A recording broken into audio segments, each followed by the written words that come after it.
साझेदार के प्रवेश में अभी तक हम लोग ख्याति के समायोजन के बारे में देखे। अब चलते हैं यहाँ पर जब ख्याति की राशि नगद लाता है उसकी दशा में पूंजी खाते में किस प्रकार से प्रविष्टि की जाती है। तो क्वेश्चन नंबर 38 देखेंगे। दिया हुआ है राम और श्याम साझेदार हैं और 31 दिसंबर को चिट्ठा दिया हुआ है उनका, जिस प्रकार से चिट्ठा संपत्ति राशि दायित्व राशि। समायोजन में दिया है कि नया साझेदार शंकर को बनाते हैं यहाँ पर, और शंकर 10,000 रुपये पूंजी के लाता है और ख्याति के लिए 4,000 रुपये देता है मतलब नगद देता है। फिर आगे समायोजन दिया है देनदार पर संचय करना है, मतलब संपत्ति के मूल्य में कमी। संपत्ति के मूल्य में जब भी कमी होता है तो अपन को मालूम है कि पुनर्मूल्यांकन के विकलन पक्ष में इसका लेखा किया जाता है। विनियोग को घटाकर 8,000 रुपये कर दिया जाए बोला है। विनियोग यानी संपत्ति के मूल्य में कमी यानी फिर पुनर्मूल्यांकन खाते के विकलन पक्ष में इसका लेखा होगा। स्टॉक का अधिमूल्यन करके 12,000 रुपये कर दिया जाए। अधिमूल्यन यानी वृद्धि, जब स्टॉक भी क्या है संपत्ति, और संपत्ति के मूल्य में जब वृद्धि होता है तो वो आ जाता है हमारा पुनर्मूल्यांकन खाते के समाकलन पक्ष में। ठीक है। फिर बोलता है 2,000 रुपये क के ऋण के शोधन में दिया जाए। तो ये हमारा इसका जो भी समायोजन किया जाएगा चिट्ठे में किया जाएगा पुनर्मूल्यांकन, और पूंजी खाते से इसका कोई लेना देना नहीं है। ठीक। फर्नीचर पर 600 रुपये का ह्रास लगाया जाए। फर्नीचर यानी संपत्ति, और संपत्ति के मूल्य में क्या करने के लिए बोल रहा है कमी। इस प्रकार से पहले हमको क्वेश्चन को समझ लेना है, समझने के बाद फिर अगला कार्यक्रम हमको यहाँ पर शुरू करना है स्टार्टिंग से ही। तो सबसे पहले बोलता है कि देनदारों पर 7.5% संचित करना है। देनदार देखेंगे चिट्ठे में कितना दिया है हमारे पास, देनदार दिया हुआ है 13,600 रुपया। 13,600 का 7.5/100 निकालोगे तो कैसे निकालोगे देख लो। 13,500 गुणित 7.5/100। इतना करने के बाद इस दशमलव को हटा देंगे और एक जीरो लगा लेंगे नीचे, और इसको हम काटेंगे तो आएगा 1,020। कितना आएगा 1,020। इस प्रकार से काटना है। ठीक है।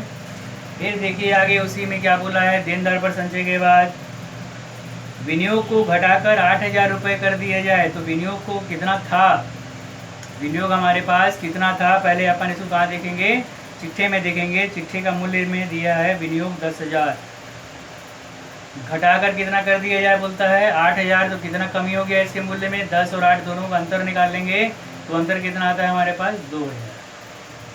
तब लिखेंगे यहाँ पे टू विनियोग यानी संपत्ति के मूल्य में कमी। कितने कमी हुए यहाँ पर 2,000, ये लिख दिए अपन 2,000। ठीक है यहाँ तक। फिर देखो आगे विनियोग को घटाकर 8,000 कर दिया जाए। स्टॉक का अधिमूल्यन करके 12,000 रुपये कर दिया जाए। स्टॉक का मूल्य देखो कितना दिया हुआ है, स्टॉक का मूल्य दिया हुआ है 11,660, और कितना कर दिया जाए बोलता है 12,000। तो इस प्रकार से अंतर निकाल लेना पहले 12,000, 11,660, 0 10 में 6 गया 4, 9 में 6 गया 3, कट गया 340, यानी 340 रुपये से क्या हो रहा है यहाँ पर वृद्धि हो रहा है। स्टॉक का मूल्य था 11,660 और इसका मूल्य बढ़ाकर कर दिया गया 12,000। दोनों का अंतर निकाल लिए हम, अंतर निकालने पर आया 340। तो 340 रुपये क्या हुआ स्टॉक के मूल्य में वृद्धि। ठीक है यहाँ तक। तब लिखेंगे यहाँ पे अपन बाई स्टॉक, और कितने का वृद्धि हुआ 340 का वृद्धि हुआ। उस 340 रुपये को अपन यहाँ पर क्या करेंगे लिख देंगे। ठीक है यहाँ तक। आगे देखिए 2,000 रुपये का के ऋण के शोधन में देना है। ऋण के शोधन में देना है मतलब उसका कोई लेखा यहाँ पर नहीं होगा।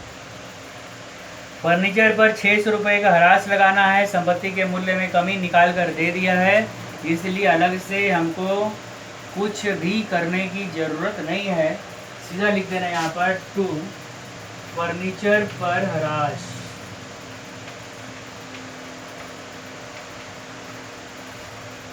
कितना बोला है 600, ये हम यहाँ पे लिख दिए फर्नीचर पर हराज 600। इसके बाद यहाँ पे कोई समायोजन नहीं है, तब यहाँ पर हम इसको जोड़ घटाकर लाभ हानि की गणना करेंगे। तो पहले इसका योग लगाओ। विकलन का योग अधिक दिख रहा है, समाकलन का योग कम दिख रहा है।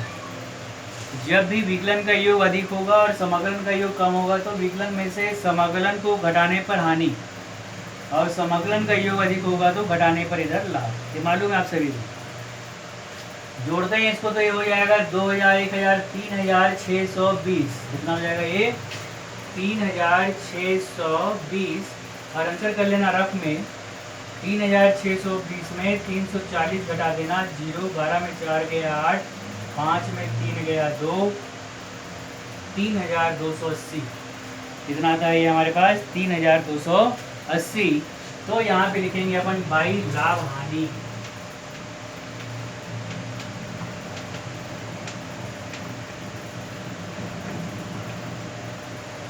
लाभ हानि लिख देंगे 3280। और इसके बाद कैसे आया समझ में आ गया यहाँ तक। विकलन का योग लगाए, विकलन का योग आया 3620 और विकलन के योग में से समाकलन के योग को घटा दिए 340 को। तो जो अंतर की राशि है वो क्या निकल गया हानि। साझेदार कौन है हमारे पास राम और श्याम। कौन है साझेदार राम और श्याम। यहाँ लिखेंगे अपन राम और नीचे लिखेंगे श्याम। राम और श्याम लिखकर 3280 में राम और श्याम जो है यहाँ पे स्वर में साझेदार है। अनुपात नहीं दिया है, यहाँ पर अनुपात दिया है क्या नहीं दिया है। तो ऐसी दशा में और पढ़ लो आगे, कुछ बोला है कि यहाँ पे अनुपात सामने तो नहीं दिया हुआ है।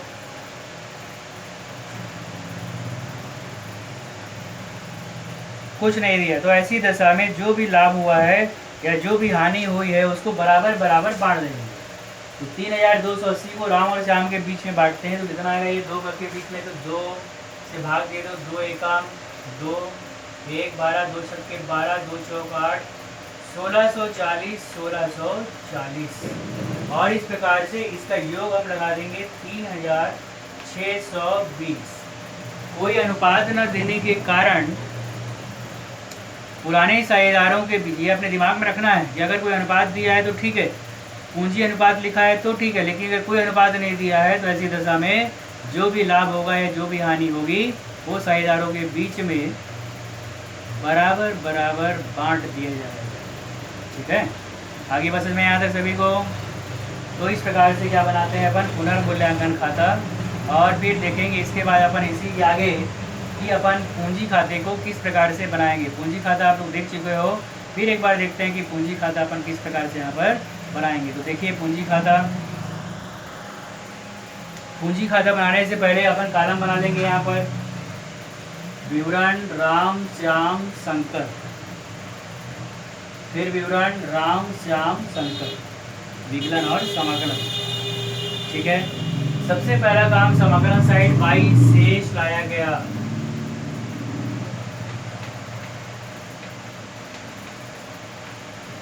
बाई शेष लाया गया लिखेंगे। शेष लाया गया लिखकर राम और श्याम का जो पूंजी है उसको लाना है। चिट्ठे में देखोगे क्वेश्चन में दायित्व पक्ष में राम की पूंजी दिया हुआ है 12,000 और श्याम का पूंजी दिया हुआ है 8,000। तो पहला काम राम के में लाएंगे 12,000 और श्याम के में लाएंगे 8,000 और एक डैश। इसके बाद नया साझेदार है हमारे पास कौन शंकर। शंकर के बारे में बोला है कि 10,000 रुपये पूंजी के लाएगा। कितना लाएगा 10,000 रुपये। तब यहाँ लिखेंगे अपन बाई रोकड़। लिखोगे बाई रोकड़ और रोकड़ लिखकर शंकर कितना ला रहा है 10,000। तो यहाँ अपन लिखेंगे 10,000। इतना काम करना है। इसके बाद इसके पहले हम लोग ख्याति का समायोजन करते थे, लेकिन यहाँ पर क्या बोला है ख्याति की राशि नगद ला रहा है। तब यहाँ पे ऐसी दशा में बाई ख्याति, क्या लिखोगे यहाँ पर बाई ख्याति और ख्याति लिख कर ख्याति की राशि कितना लाया है। तो ख्याति ला रहा है 4,000 और बोलता है कि ख्याति की राशि 4,000 दे रहा है जो राम और श्याम से बराबर प्राप्त करता है। तो उस ख्याति की राशि को दोनों के बीच में बराबर बराबर बांट देंगे। ठीक है, तो 4,000 को जब बांटेंगे राम और श्याम में तो 2,000 और इसका भी कितना हो जाएगा 2,010। फिर देखिए और क्या आएगा यहाँ पर, ख्याति हो गया, पूंजी हो गया। चिट्ठे में देख लेना है कि कोई संचय वगैरह तो नहीं है, दिया है देखो, लेनदार का ऋण, पूंजी, संचय। संचय का अमाउंट दिया हुआ है आपका 5,000 रुपये। कितना दिया है संचय? 5,000 रुपये। तो यहाँ लिखना है भाई संचय।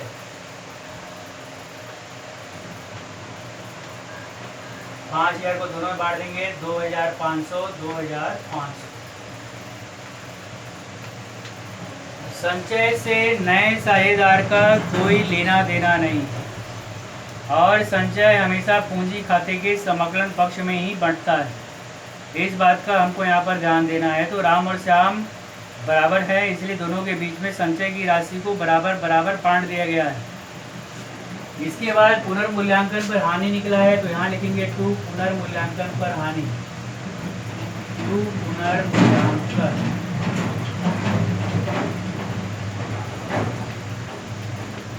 हानि, पुनर्मूल्यांकन हानि लिखकर जितना हानि आया था हमारा, उस हानि को दोनों के बीच में बांट देना है। किसके बीच में? राम और श्याम के बीच में। आया था हमारा 3280, बांटे थे तो 1640 आया था।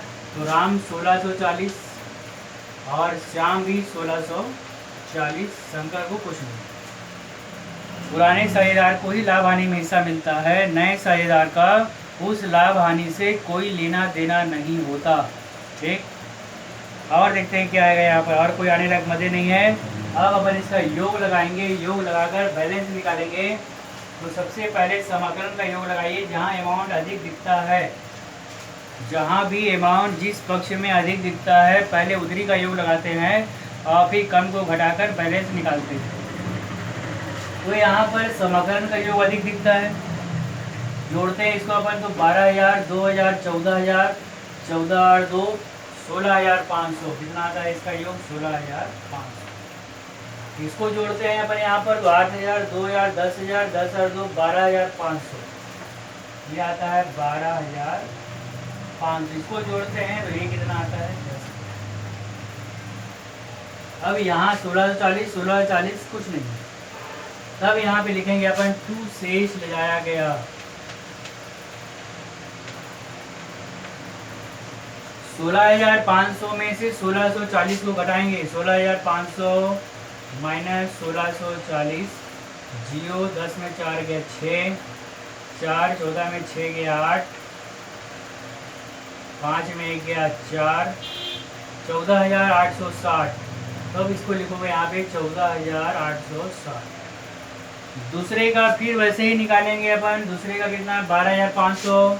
तो 12,500 माइनस 1640, 12,500 माइनस 1640, 0 10 में 4 गया 6, 4 14 में 6 गया 8, और ये हो गया 0, 10,860। इसका कितना आएगा? 10,860। और तीसरे का 10,000 है, यहाँ 0 है, कुछ नहीं है, तो उसको कितना आ जाएगा? 10,000। ये हमारा पूंजी खाते का शेष निकल गया तीनों का, राम, श्याम और शंकर का, तीनों का शेष कितना निकल गया घटाने पर? फिर से देखोगे, समाकलन का योग अधिक है, 12 तो 14 तो 16,500 माइनस के 1640, ये निकल गया 14,860। दूसरे का योग लगाया 12,500 माइनस के 1640, ये आ गया 10,860। और तीसरे का है 10,000, यहाँ कुछ नहीं है, घटाओगे 0 को, ये कितना आ जाएगा? 10,000। और इस प्रकार से शेष निकाल कर इसका योग क्या करेंगे हम? बराबर कर देंगे। ये हो गया 16,500, ये हो गया 12,500, और ये हो गया 10,000। ठीक है, यहाँ तक आगे बस में। इसके बाद जब चिट्ठा बनाएंगे, चिट्ठा में जब संपत्ति पक्ष में रोकड़ लिखोगे, यहाँ तक समझ में आ गया सबको? चिट्ठा बनाना बिल्कुल आसान है, कोई दिक्कत नहीं है। अगर चिट्ठा बनाते समय हमको कुछ बातों का ध्यान रखना है, किस प्रकार से ध्यान रखना है, तो देखिए यहाँ पर सबसे पहले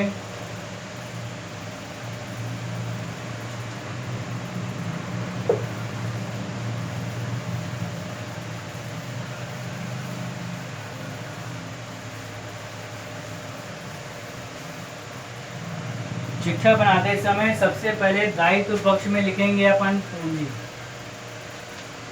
पूंजी में जो निकाले हैं उसी को लिखेंगे राम, श्याम और शंकर। ये जो शेष निकाले हैं उसी को लिखना है 14,860, 10,860 और 10,000। पिछला पूंजी जो दिया है उससे हमारे कोई लेना देना नहीं। इसके बाद देखेंगे क का ऋण।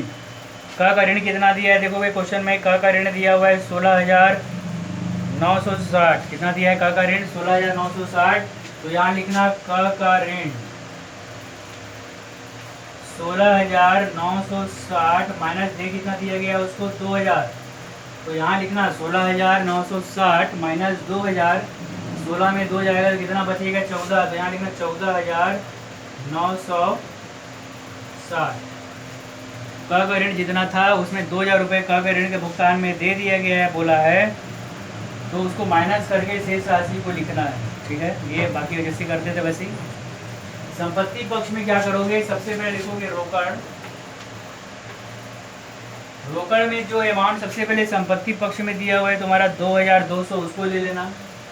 तो 2,200 प्लस नया साझेदार पूंजी के लाया कितना? 10,000 प्लस बाकी कितना लाया? 4,000। इसको जोड़ लेना 10, 4, 14, 15, 16 कितना हो गया? 16,200। उसमें से ऋण में दे दिया गया 2,000, घटा देना 16,200 माइनस 2,000 बराबर लिखेंगे यहाँ पर 16 में हो गया 14,200। इस 14,200 रुपये को राशि कालम में लिखना है। बस आगे सभी को। तो और इसके बाद संपत्ति का मूल्य वृद्धि हुआ है जितना तो उतना प्लस करके दिखाएंगे, कमी हुआ है तो माइनस करके दिखाएंगे। दायित्व में वैसे ही कोई कमी है वृद्धि हुआ है, कमी है तो माइनस करके दिखाएंगे, वृद्धि है तो प्लस करके दिखाएंगे। और इस प्रकार चिट्ठा हल कर लेंगे तो हमारे दोनों पक्षों का योग कैसा हो जाएगा? आगे बात समझ में। तो इसका चिट्ठा आप लोग तैयार करेंगे।